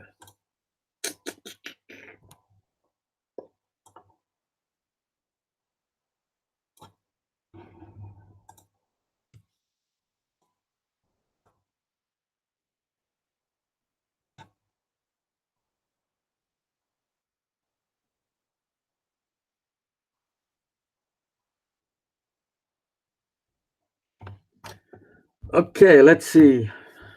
All right, I'm getting a bit groggy here, but let's see if I can try and actually do this question here. What we got is a new cafe in our office. They purchase the card for $3. They get a free coffee, so that's $3 for that free coffee. And then after that, it costs $4 per coffee. So $3 plus $4 per coffee instead of $4.50. Okay, so you've got $3 plus 4C, or you've got $4.50 per coffee. Card lasts 1 month before it needs to be renewed. So this is the card right here. This is the loyalty card. At the end of the first month, Ariana spent $47. Okay. All right, Caleb, this question here, you've got $3 that they're paying initially for the card. I mean, they're getting a free coffee. And then after that, every coffee costs $4 instead of $4.50. My understanding is that I think the $4.50 is useless information here. It's really telling us nothing. Yeah, because if you think about it, if she spends $47, right? You can't really have 450 times C equals, unless I'm doing this wrong. No way. Because 450 times C can't actually equal to $47. Because if you do that, because remember 450 times 2 is 9, and then 9 times 5 is 45. So she definitely can't be doing this. So what you've got here is 4C, so $4 per cup of coffee, plus $3, and that's equal to $47. So rearrange this. You got 4C equals 47, take away 3. 4C equals 44, and then C equals 44 divided by 4. That means she ended up getting, she paid for 11 coffees, all right? But remember, she got that first coffee for free at the beginning. So she's altogether, she actually got 12 coffees.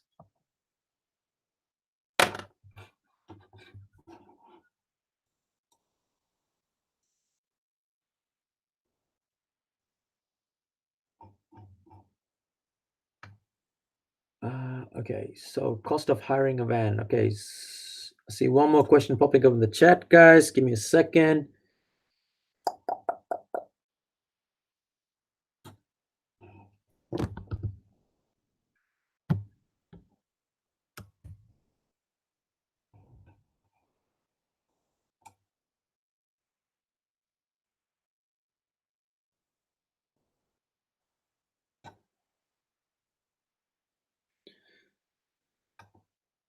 Whoa, this keeps going.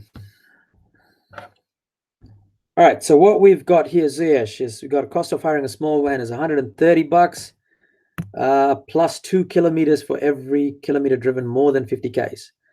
So you got $130 plus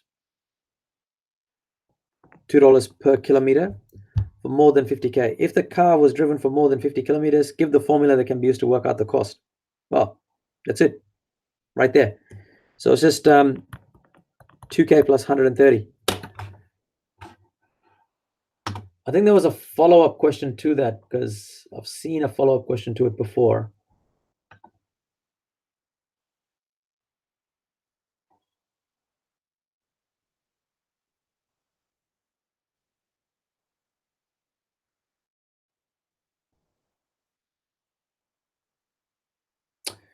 Wait. Yeah, you're right. That 50 kilometer is something up with that question. That looks too simple. 130 plus 2 for every kilometer driven more than 50K. Okay, so no. That ain't right. My bad. So you got 130, but it's actually charged 2 for kilometer driven more than 50 kilometers. So for example, if you drive 51 kilometers, then you're going to be charged, I think this is the good way to kind of see it, is like it's going to be 130 plus 2 times 1 kilometer, because it's actually one more than 50. So if it was 52, then you would write it as 120 plus 2 times 52. I always stuff up this question. 52 minus 2. Sorry. Bloody hell, mate. So if it actually ends up being for d kilometers, it's going to be 130 plus 2 times d minus 50. That's what the equation is, Suyesh. Sorry, mate. The last one kind of messed it up a bit. All right. Any other questions that I can see here?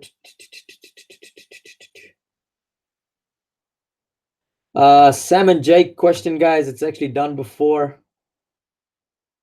So have a look there. Okay, I'm going to go back to my polls just to have a look at if there's a different question I might need to be doing.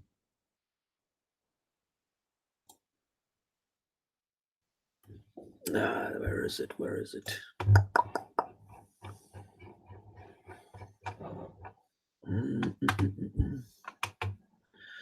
Y equals to 2/3 pi r squared. Okay, so here's a nice little rearranging question, guys, just to change up a little bit. So this question right here, v over 2/3 pi r cubed, and then make r the subject.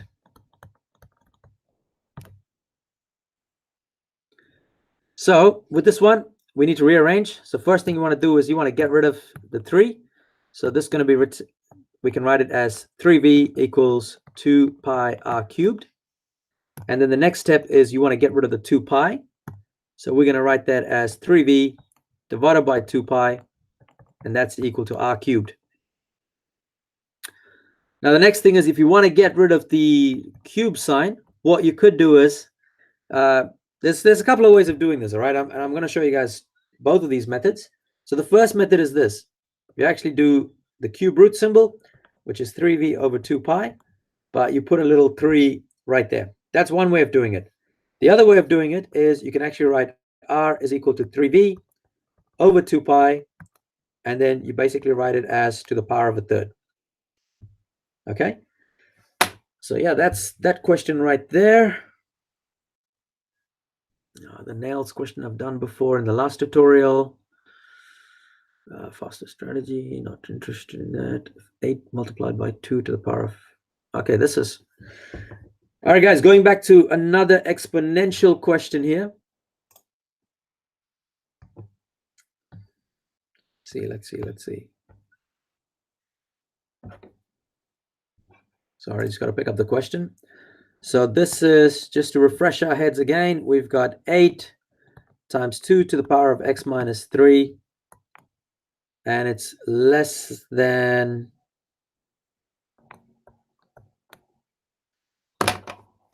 129. All right, and the question is, what is the largest value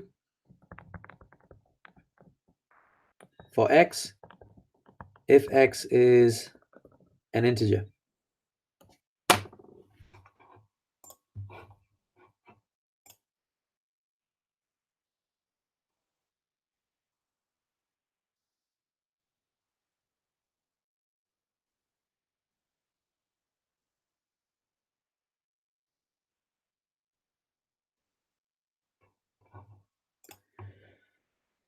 Okay, so as I said to you guys at the start of this session, all right, if you get a question like this, just replace all the 2's, like replace the numbers with base of 2 if you can, because in this case we're actually working with base of 2.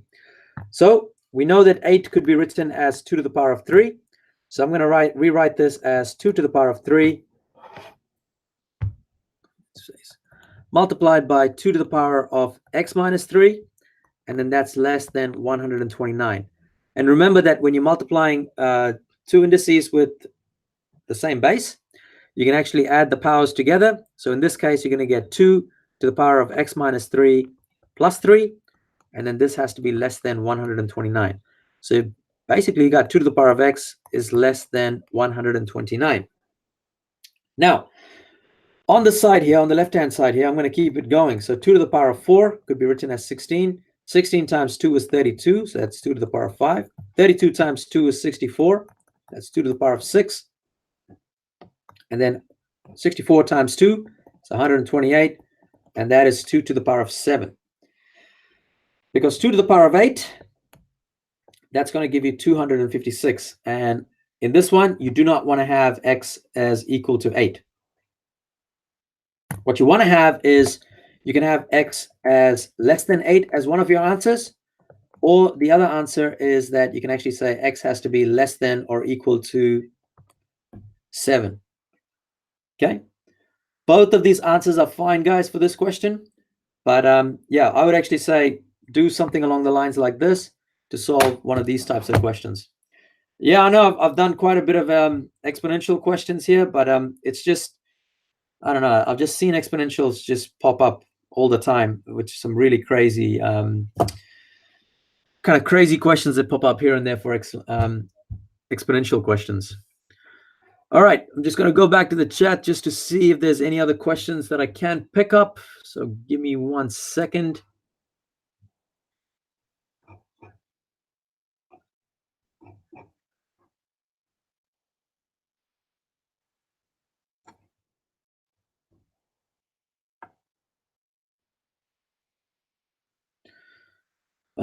Colin. Damn it, where did it go? Just saw it and then it disappeared.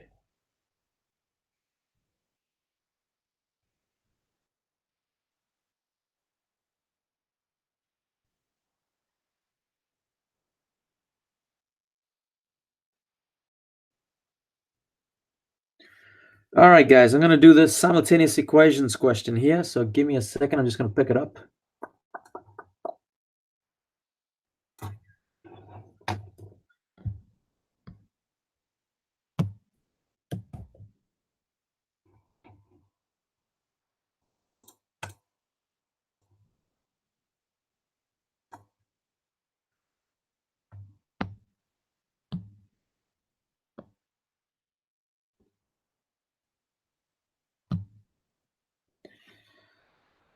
Because for student, because for an adult. All right, so this is, I think this is one of these classic simultaneous equations questions that always seem to pop up. But however, in the last year, they've actually changed it up a bit. They're putting in linear inequations in it. And I did see a question in the linear equations in the chat.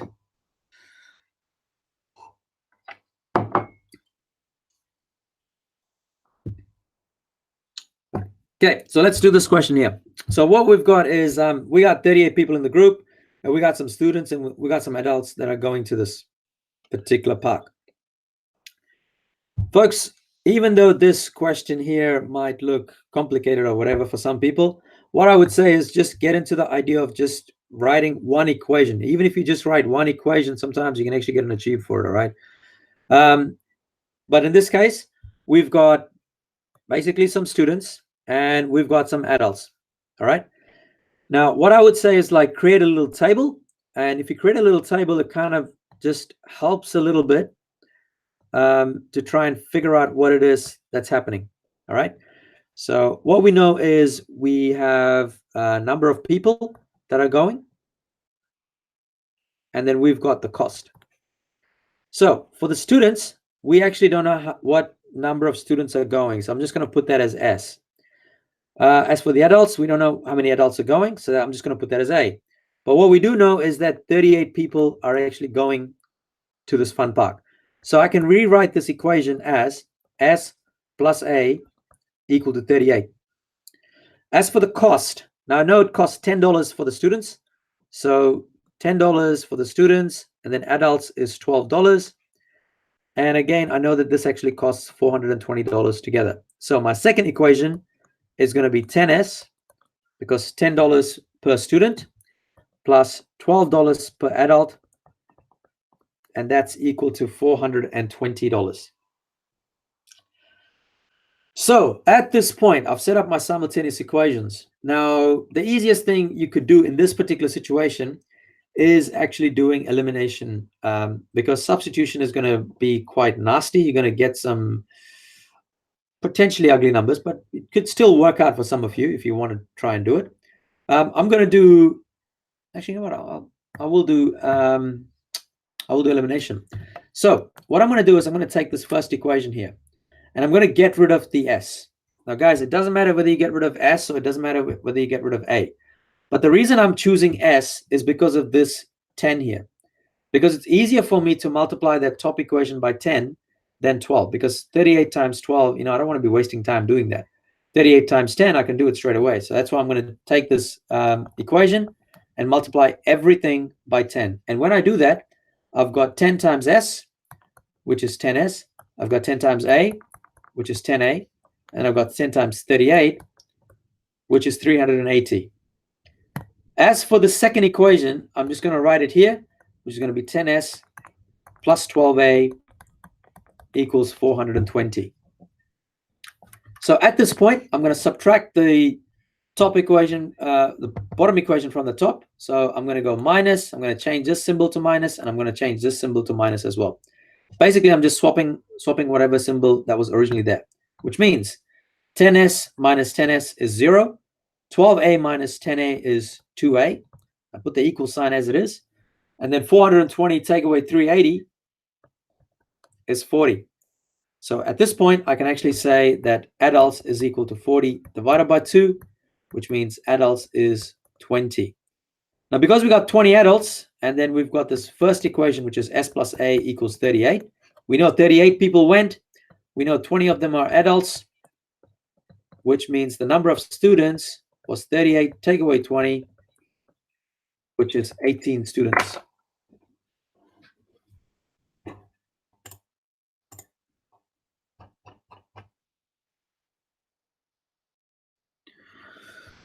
Okay, next question on the screen here.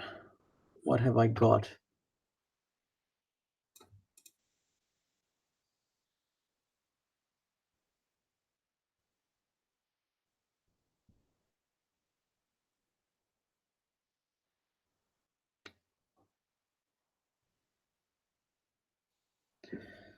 So just reading a quick comment there. Yes, Suyash, I would recommend the traffic light system right at the start when you get into the exam.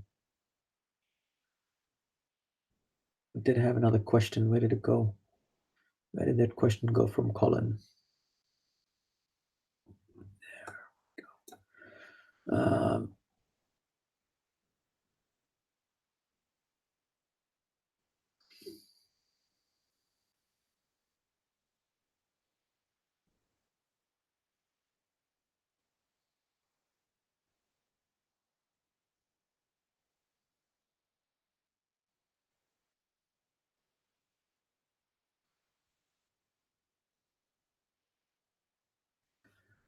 Sorry, Colin, I'm just double checking. Have you got some details missing in that question? I'll come back to it, all right? Caleb. What is the minimum or maximum? What have we got here? The group pass is not always... Okay, I'm going to try and do this, guys, because I haven't actually seen this type of question before.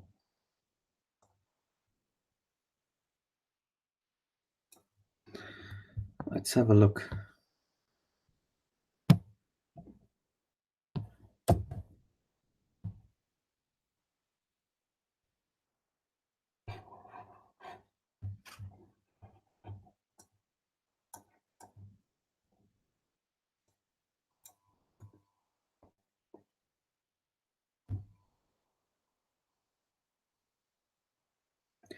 Hey, Colin, I'm just wondering, is there some more information to this question? Because it doesn't actually tell me what is allowed in the group pass.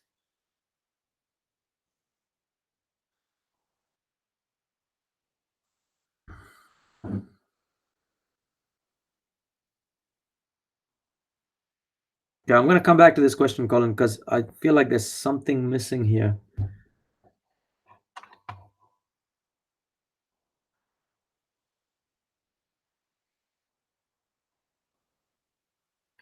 I guess my question is, like, it says $80 group pass to the soccer game is available, but then it says this lets in a group of up to people into the game. I need to know what that up to is. Like right here, I feel like something's missing here.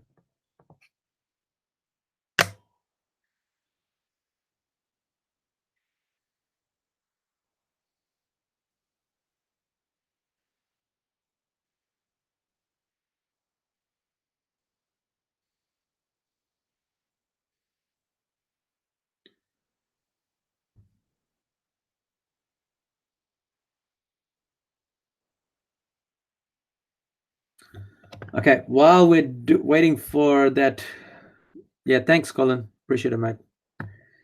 Yeah, while we're waiting for that, I'm gonna see if I can try and pick up this trailer question, or did I have something else? Sorry, give me a second. Just gonna go back and have a look at a trailer carrying. Oh, yeah, here we go.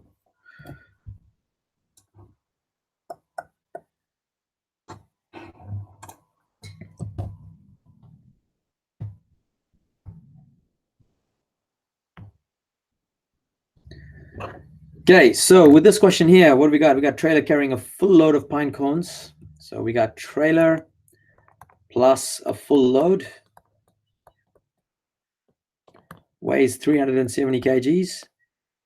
And then when quarter of the pine cones have been delivered, the combined weight is 315. Okay, so in this case, what I would say is that, like, the idea behind it is that, you've got a trailer and then you've got a load of pine cones, right? So I'm going to write the full load here as 1. Okay, when it's actually full, I'm going to write it as 1. That means for the second equation, I've got T plus quarter of the pine cones. When quarter of the pine cones have been delivered, the combined weight is 315. I think this is a little trick one here, because if a quarter of the pine cones has been delivered, that means you've only got 3/4 of the pine cones left over. And that's now equal to 315 kgs.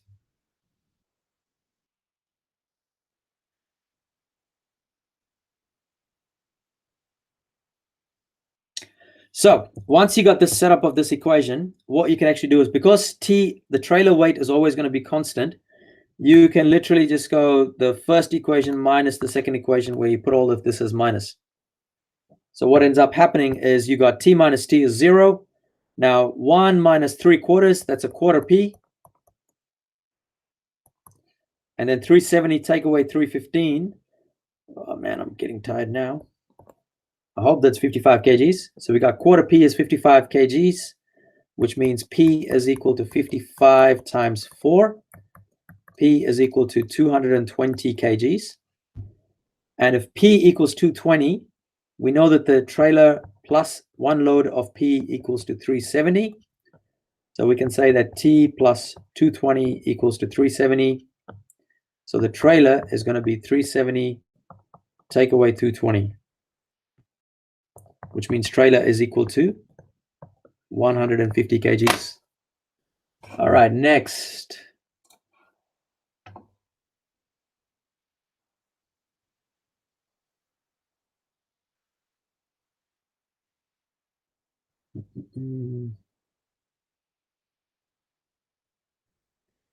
Volume question. Yeah, I need the actual volume question somewhere.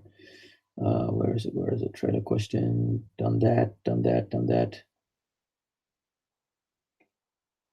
Okay, rearranging question here.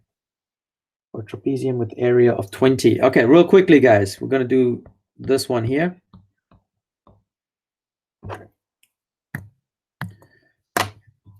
Did Colin actually send that question? No, that good channel. I've actually done that question before, but where did this question go? All right, Joshua.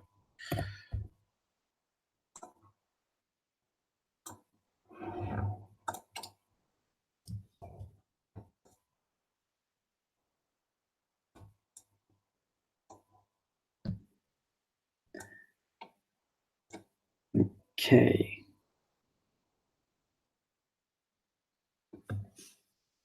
Wait, have I actually picked up a question or is it just a random thing? Sorry, I might have actually picked up. It doesn't seem like it's a question. Where is it? Probably group of people go to the fun park. I've already done that one. 10 times 2 and minus 1. Don't know that. Can't recognize it.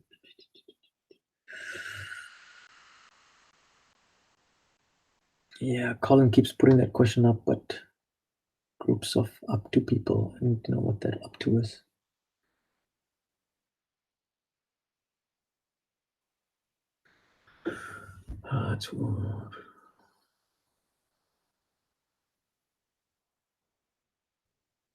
Susan is question. Susan, what is this question?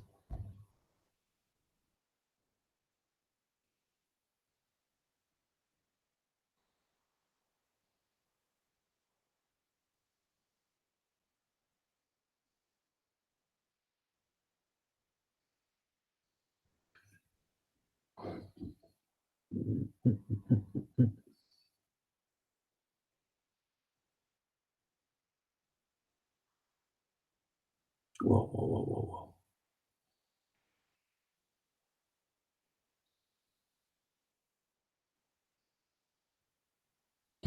Okay, this question keeps popping up, this running question.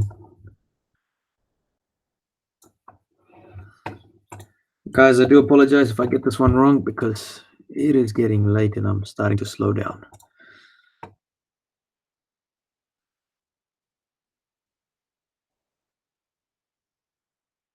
Thanks, Gavin, for that question.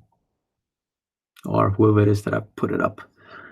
Okay, so what do we got? Susan is gradually increasing the amount she runs each day for 42 days. The total distance in kilometers she has run after n days is blah, blah, blah. So we got, oh, come on. Now's not the time to quit on me.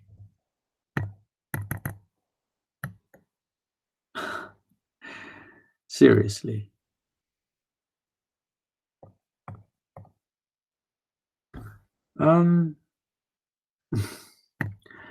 Guys, I'm just going to take a minute break because my Surface Pen has just stopped working, which is not fun.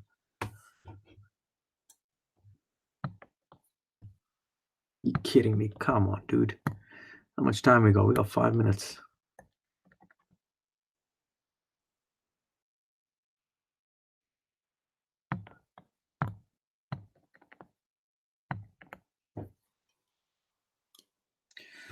All right, give me 1 second, guys. Just going to see if I've got some spare batteries here. Come on, man. You got to have batteries. Where the hell is it?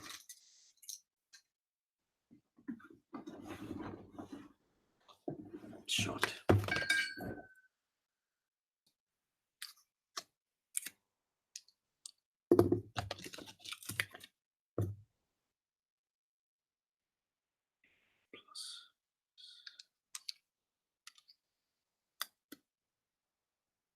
Sorry, guys. Just give me 1 second.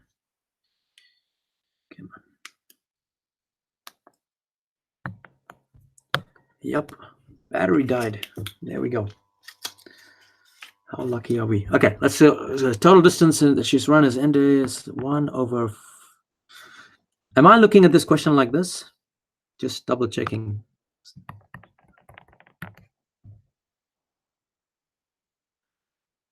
On which days does Susan run an even number of kilometers? This is a really weird question, but let's have a look. So we can actually expand this. We're going to get n squared plus 7n over 4.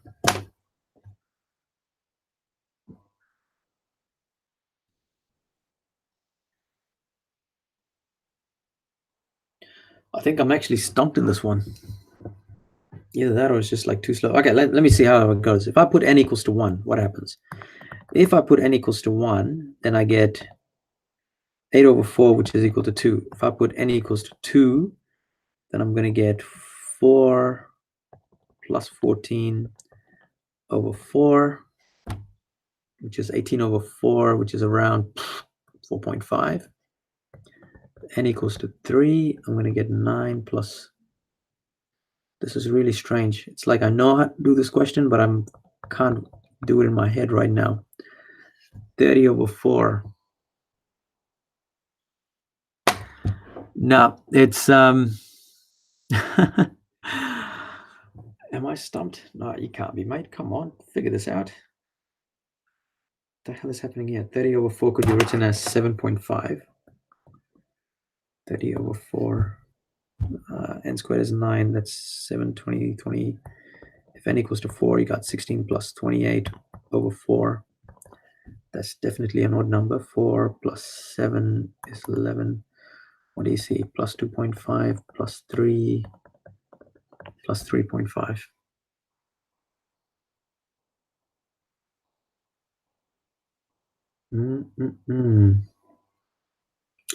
Yeah, sorry guys. I'll be honest. Like, I think I might actually need a bit more time with this question to try and figure out. I can definitely see a pattern happening here, but off the top of my head, I don't think I can actually figure this out just yet. But you know what? There's one of these questions where you kind of go back and you go, "What the hell have I just done?" What have you guys got? 4x is that minus quarter x minus 1.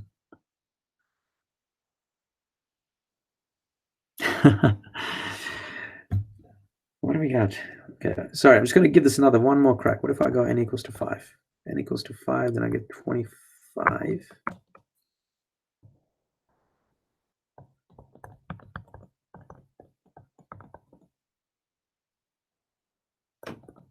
That's 15 plus 4.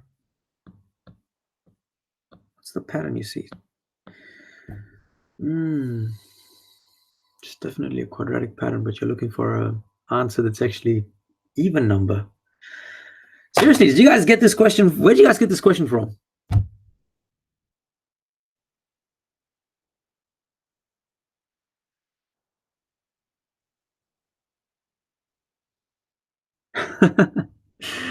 Nah, man, I'm just tired at the moment. I've had a long day.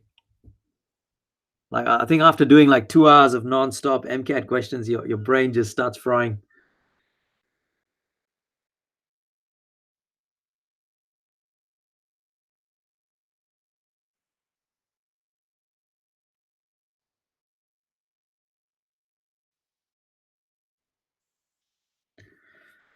Hey, has anybody at least got the answer for it? Then I can probably figure it out backwards. Now, this is a quadratic, but on which days does Susan run an even number of kilometers? Yeah, it's.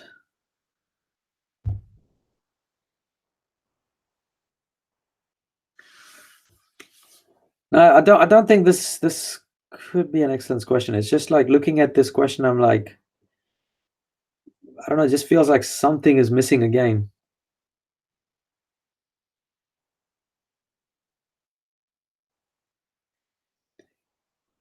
Gavin, if it was half 2n plus 3, that could potentially work. But if it's a quadratic, it's quite tricky to do quadratics. Because quadratics go up at a different rate. So you can't really just come up straight up.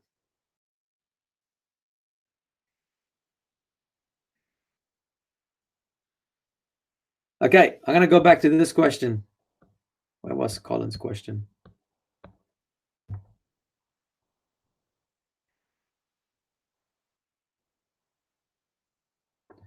Did I see it? Colin, did you have that as 8? Up to 8 people into the game.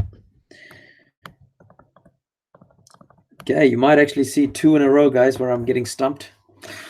That's all right. Let's have a go at this. Okay, so we've got 12 and 5. So 12 for the adults and 5 for the kids. And then we got $80 group pass that actually lets up to 8 people. Okay, so 12A plus 5C.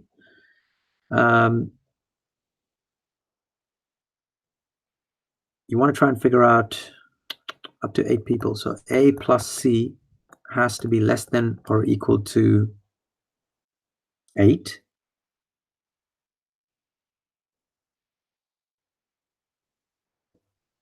And then you want to try and figure out A group of people. What else am I missing here? This sounds like something. It costs $12 for the adult, $5 for the kids. $80 group pass. Let's say a group of 8 people. So we know that one, less than or equal to. The group pass is always not the cheap pass. If a group of 8 people and say a group pass, what is the maximum number of adults required? Okay, but let's actually try and do this the old-fashioned way. What would happen if I was to just play around with a few numbers? Because see, I don't know how to do this question right now. It's late. My head is kind of pounding, but I'm going to try and play this the old-fashioned way, all right? So I'm going to go AC. Let's say that's $12 for an adult. That's 5. So if I have 1 adult and 7 children, then it's going to cost me 12 plus 35, which is 47. Is there something missing again in this question? If I have 2 adults, then I could have 6 kids. So that's 24 and 30. That's going to be 64. If I have 3 adults and I could have 5 kids, that's 25 and 36. It's going to be 56 and then 61.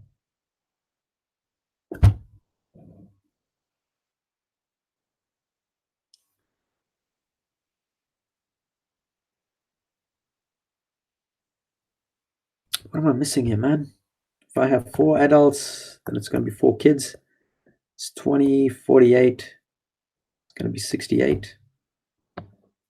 5 adults and 3 kids. That's going to be $60 and 15. That's 75.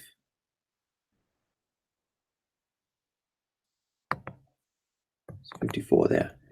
6 and 2. That's going to be 72 and 10. That comes to $82.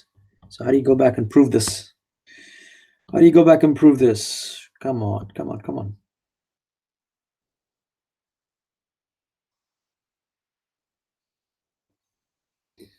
Oh man, gotta be stupid, eh?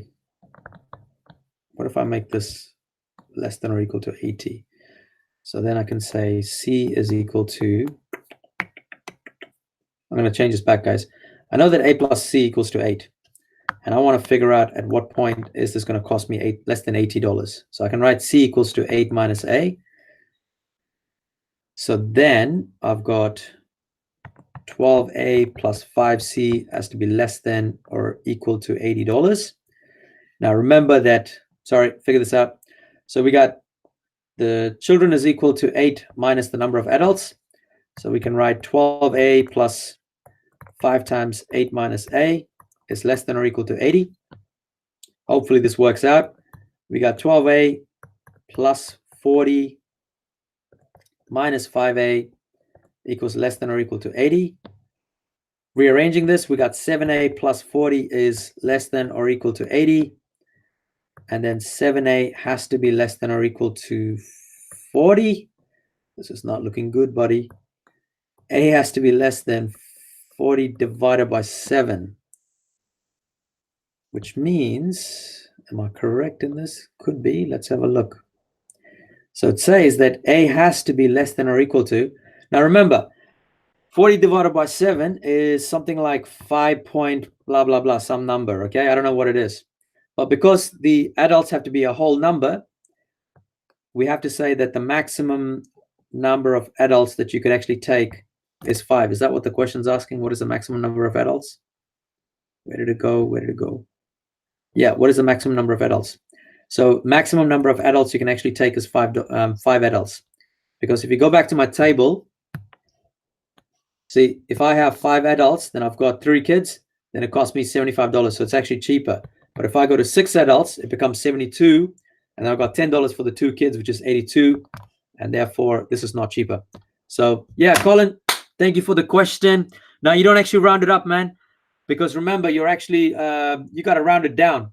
You got to round it down. Because, you know, if you say that the number of adults is less than 5.7, you can't go, oh, the adults is less than 6. The adults has to be less than or equal to 5. Okay? Okay, guys, it is way too late for me. I got to actually go home. I think maybe I should have just slept here tonight at my school, but no, that's just crazy. But yeah, look, all I can say is tomorrow that the remaining people that are here is good luck tomorrow. Make sure you guys attempt every question. All right, do not leave anything empty. All right, I cannot stress this enough. If the exam paper, to be honest, this is from past experience. All right, if the exam paper is like tough, then they generally tend to, can't believe I'm saying this, they generally start to make things a little bit easier for you guys. We can get some easy marks for little things that you do. So I would actually say, hands down, just write anything and everything possible. If you see a quadratic and you don't know what to do, factorize and solve. Okay. If you see an exponential, you don't know what to do, just make sure you make sure you can actually rewrite them in the correct basis. All right. That's all I can say for you guys. And of course, the traffic lights, if any of you followed in the middle, is just go back to about the 1 hour mark. There's a traffic light system there to manage your time. But honestly, I wish you guys all the best, and hopefully the exam's not too tough and you guys can actually get through it. All right. Thank you, and appreciate all the feedback from you guys. See you later.